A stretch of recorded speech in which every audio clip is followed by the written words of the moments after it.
Hi, I'm Jeff Dixon, and welcome to the Dixon on Disney Archives.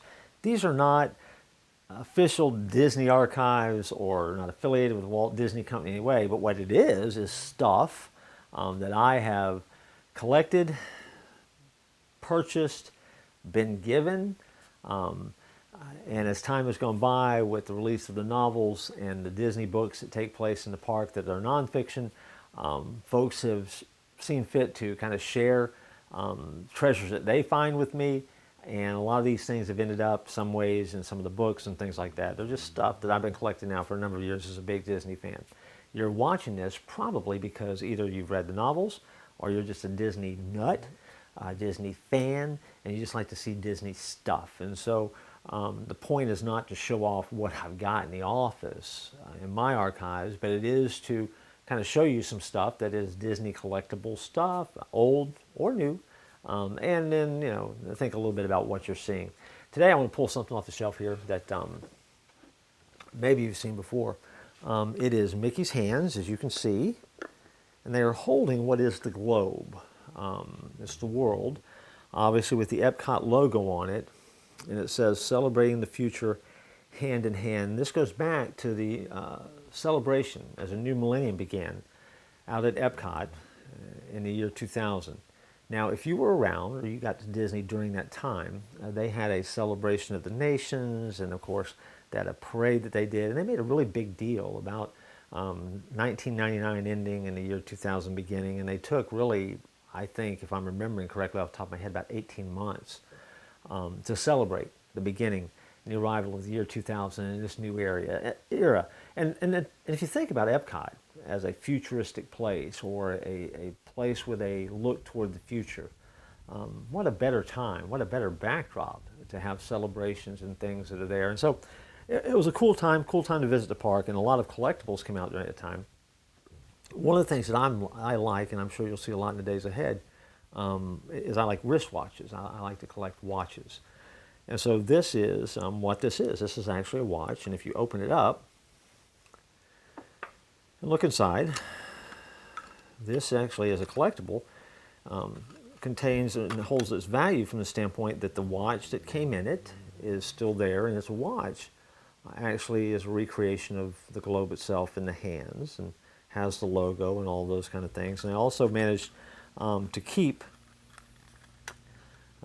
the collectible card that comes along with it. It kind of gives you all the details about the watch and things like that. So it's all still there and still intact. Now, of course, I've just torn it all apart so I can show it to you. But it is a time, or is a collectible that reminds you of the fact that we have come into an era, if you were around at the beginning of year 2000, and realized there was a lot of hype and optimism, and at the same time, a little bit of fear about the future that took place. Some of the things that were going on in the culture said that there was going to be a horrible computer glitch, that when we went to 12 o'clock in the year 2000, all our computers were going to quit working. That there was going to be a glitch, there was going to be a breakdown in the world economic system, that we were not prepared for this new era and this new time, and we weren't going to be able to move into the future effectively, and there was a lot of fear. So in the midst of the optimism, there was fear. Epcot, though, managed somehow along the way to communicate what was a message of hope and future and unity in a world that sometimes doesn't always try to communicate that.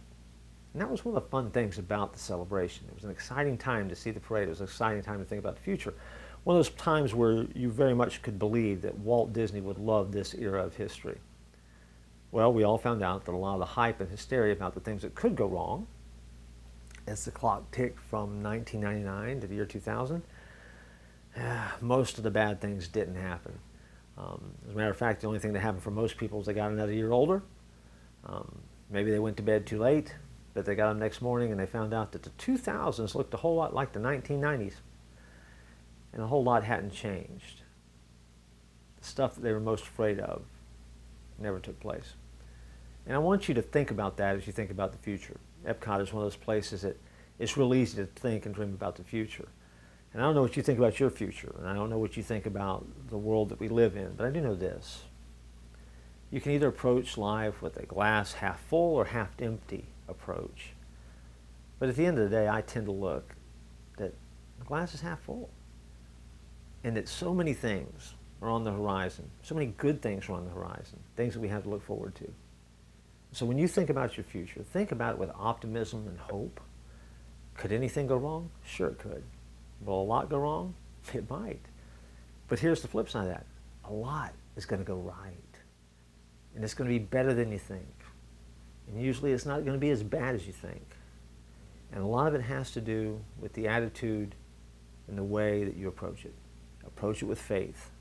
Approach it with strength. And the way that you view the future will be different, I guarantee it.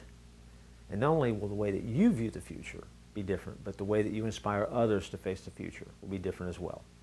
And so that's one of the things that I remember when we go to the archives and go to the shelf and pull off that little keepsake, because we do celebrate the future hand in hand. And so I look forward to another time to spend with you wandering around here and seeing what we can find. And we'll take a few minutes and look at it, talk about it just a little bit on the Dixon and Disney Archives.